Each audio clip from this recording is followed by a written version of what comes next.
বোলপুর থানার আইসিকে অনুব্রত মণ্ডলের ফোনে অশ্রাব্য গালিগালাজ এবং হুমকি দেওয়ার ঘটনায় দুই পুলিশ আধিকারিক বীরভূম পুলিশের তারা আজকে দিল্লি গেছিলেন, কিন্তু তাদের যে উত্তর তাতে সন্তুষ্ট নয় জাতীয় মহিলা কমিশন। স্পষ্ট বলে দেওয়া হয়েছে জাতীয় মহিলা কমিশনের তরফে যারা এ বিষয়ে উত্তর দিতে পারবেন তাদের আসতে বলুন। আপনারা জানেন এর আগে বীরভূম জেলা পুলিশের দুই আধিকারিক যান জাতীয় মহিলা কমিশন দফতরে। এর আগে এই মামলায় হাইকোর্টের নির্দেশে ভার্চুয়ালি হাজিরা দিয়েছিলেন এসপি। সেই হাজিরার পর তদন্ত সংক্রান্ত আরও নথিপত্র চেয়ে পাঠানো হয়। সেই নথিপত্র নিয়ে আজ দিল্লিতে হাজিরা দেন বীরভূম জেলা পুলিশের দুই আধিকারিক।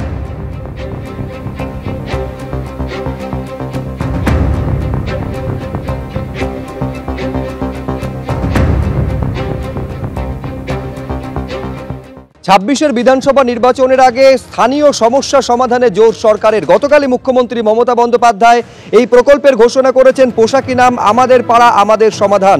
৩টি বুথকে নিয়ে তৈরি হবে একটি পাড়া, যে পাড়ায় সমাধানের জন্য এই সরকারি প্রকল্পের ঘোষণা করা হয়েছে।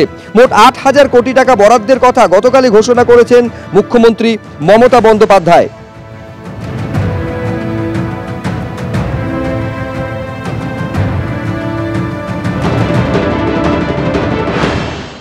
আসলে পাড়ায় পাড়ায় এত সমস্যা, এত মারপিট, পাড়ায় পাড়ায় টিচারের নাম দিয়ে চাকরির নাম করে টাকা নিয়েছে, কাটমানি, এইসব নিতে নিতে পাড়ায় পাড়ায় এত সমস্যা, অন্যরা চেষ্টা করলেও সমাধান করতে পারবেন না। সব জায়গায় মারপিট হবে, কলার ধরবেন নেতাদের সমাধান করতে গেলে। দেখতে পাচ্ছেন গতকাল এই ঘোষণা করেছেন মুখ্যমন্ত্রী মমতা বন্দ্যোপাধ্যায়, আর আজ দিলীপ ঘোষ একেবারে সরাসরি আক্রমণ করছেন।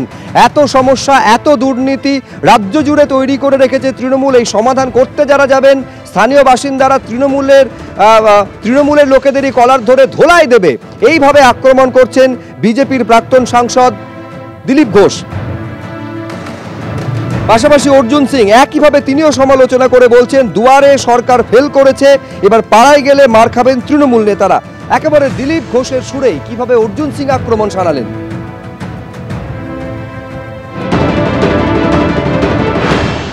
দুয়ারে সরকার ফেল হয়ে গেছে, এখন দুয়ারে সরকার জায়গা উনি পাড়ায় সমাধান করবেন। কাকে দিয়ে সমাধান করবেন? এই তোলামূল টিএমসি কাউন্সিলররা, এই পঞ্চায়েত মেম্বাররা, উনি সব গল্প এখন মানুষ বুঝে গেছে, কোনো চিন্তা করার দরকার নেই। পাড়ায় সমাধান করলে জুতো পেটা করবে পশ্চিমবাংলা মানুষ ওনার পাড়ায় গিয়ে। কি হবে? কার পাড়া কার সমাধান, কে কার সমাধান করবে? হাজার হাজার লোকের চাকরি খেয়ে নিচ্ছে তোমার দুর্নীতি করে। আরো কিছু চোটচোটার ব্যবস্থা হবে পাড়ায় পাড়ায়, সমাধানের নামে, মিউচুয়ালের নামে আরো কামানোর ব্যবস্থা হবে তৃণমূল ক্যাডারদের ধান্দা করার রাস্তা এটা।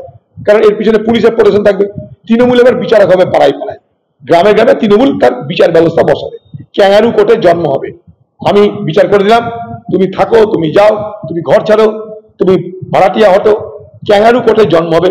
ওইখানে বিচার, ওইখানে নিষ্পত্তি, পিছনে পুলিশ। হয়তো তৃণমূলের হারমাত বাহিনী আগামী দিনে আবার মালপুরি কামানোর দিদি আরেকটা দরজা খুলে দিবে। যদি কাজটাকে ফুল প্রুফ করার জন্য রুটিন সিস্টেম, সাধারণ সিস্টেমের সঙ্গে ভ্যালু অ্যাড করে আরো কিছু শাখা প্রশাখাকে দিয়ে মমতা বন্দ্যোপাধ্যায় নতুন মডেলে কাজ করান এবং তাতে মানুষের পরিষেবা বাড়ে, তাতে ওদের দুঃখ কোথায়? এগুলো প্যানিক রিয়াকশন।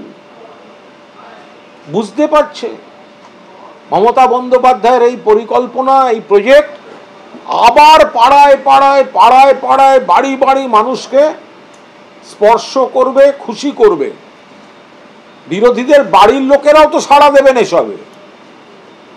সেইখান থেকেই তাদের এই প্যানিক রিয়াকশনের নেগেটিভ কমেন্ট।